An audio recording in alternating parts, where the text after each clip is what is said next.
Il faut que les Africains disent non. Et nous allons continuer à dire non. Et moi, je compte sur la sagacité, l'expérience des chefs d'État africains pour que vraiment ils reviennent à la raison. Ce n'est pas la peine de venir se faire utiliser par un pays étranger pour venir enlever la communauté économique des États de l'Afrique de l'Ouest et mettre la communauté politique des États de l'Afrique de l'Ouest et intimider les Africains.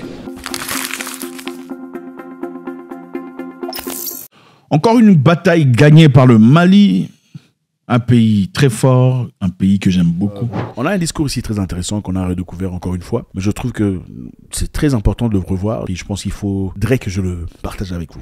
Donc si vous regardez tout ce que les Maliens ont revendiqué, c'est ce que le gouvernement de transition est en train de mettre en œuvre. Donc la transition chez nous au Mali, ce n'est pas comme ailleurs. Les gens ne sont pas sortis des casernes pour venir prendre le pouvoir, ce n'est pas comme ça. Le peuple a dit qu'il n'est pas d'accord avec ce qui se passe. Donc il y avait une ligne politique claire. Mais ailleurs, partout en Afrique, si vous remarquez, pourquoi il y a les renversements de régime? C'est d'abord les problèmes d'insécurité. Au Burkina, il n'y avait pas de problème institutionnel. Il y avait un président élu que tout le monde a reconnu. Il n'y avait même pas de problème comme au Mali. Mais les gens continuent à mourir. Au Niger, c'est la même chose.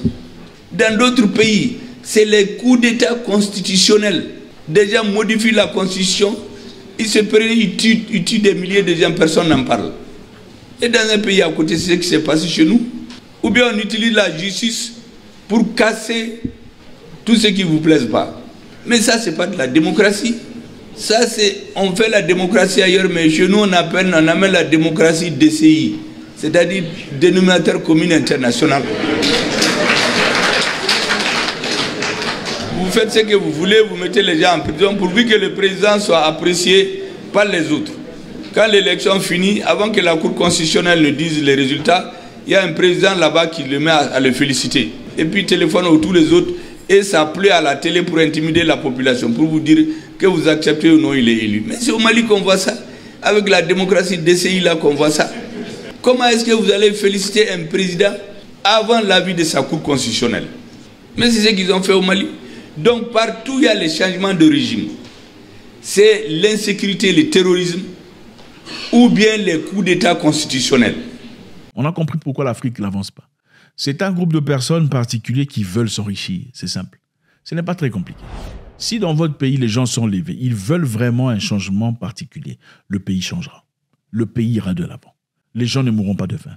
Mais si vos présidents, vos chefs, vos politiciens sont mus par l'objectif de se faire de l'argent, de s'enrichir, de construire des villas, d'avoir des voitures, votre pays sera toujours en train de bouger. On se servira toujours du fil tribal pour vous séparer. Et je pense qu'il est important de le reconnaître. Les pays africains ne sont pas égaux. Les Africains humains ne sont pas égaux. La mentalité bouge les gens selon leur vent. Les militaires ne peuvent pas se lever comme ça pour aller changer le régime. Parce que le peuple est là-haut. Si le peuple n'est pas d'accord, il ne sortira pas. C'est pour cela que lorsqu'on a pris l'embargo contre le Mali, le gouvernement a fait ce que j'ai appelé l'ingénierie politique de la riposte. Elle se composait de 2 points. Premier point, le gouvernement en 3 jours a élaboré un plan de riposte pour tenir aussi longtemps que c'est nécessaire.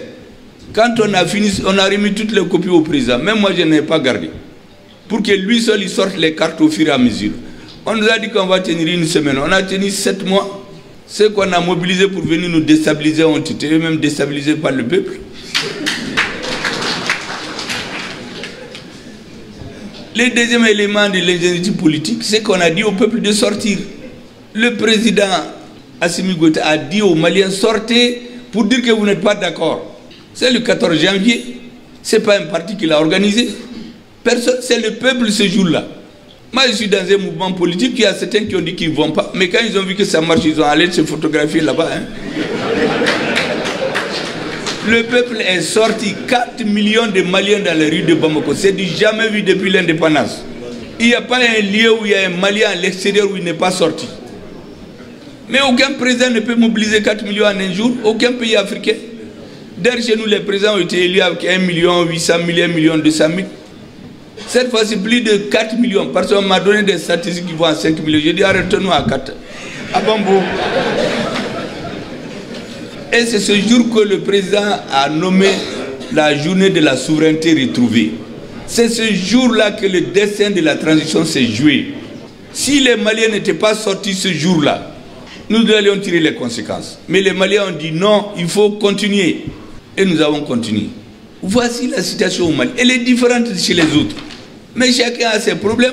Il y a des choses qu'on applique. Souvent, on donne le même médicament pour le mouton, pour la vache, pour le chameau. Tout le monde a la même maladie. Pas du tout. On ne peut pas venir par des sanctions frapper tout le monde comme on veut. Il faut écouter les peuples. La CEDEAO a été créée pour les peuples. Communauté économique. On ne peut pas paralyser l'économie pour protéger des politiques qui n'ont pas pu tenir leur pays. Vous voyez ici, les gens se libérer et avancer, progresser.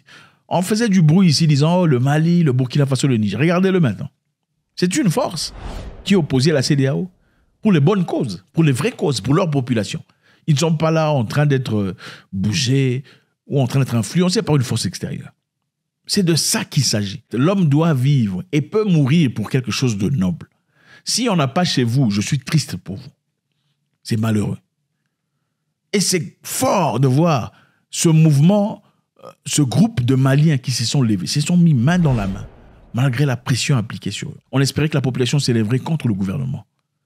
OK?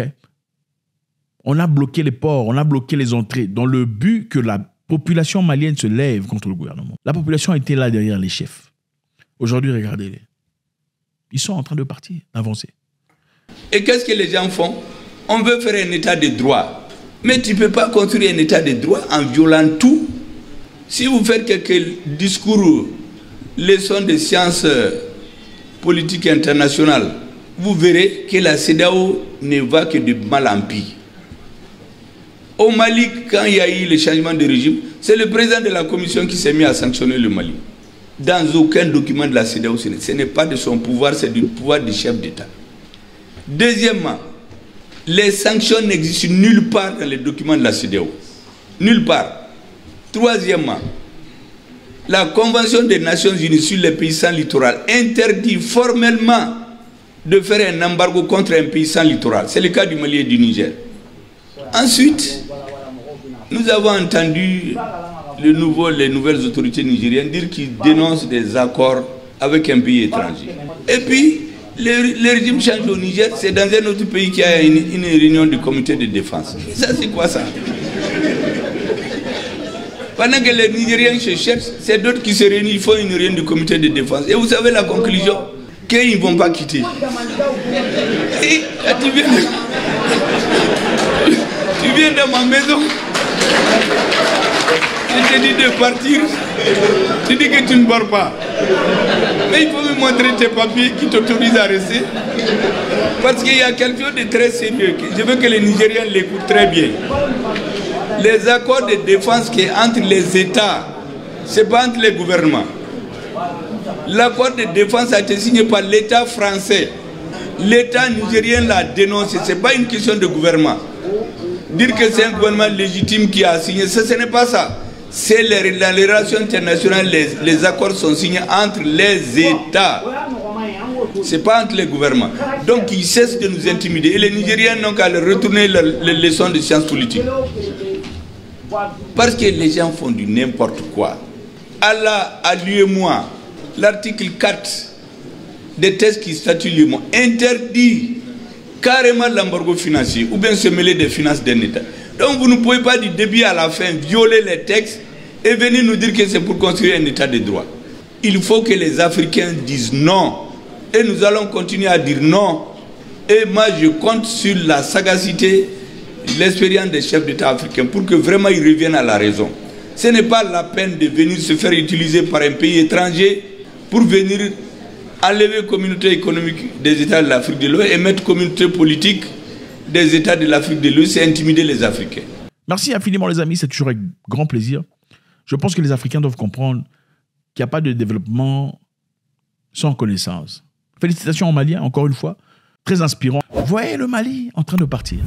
J'espère que ce sera votre aussi, votre choix, votre direction. God bless.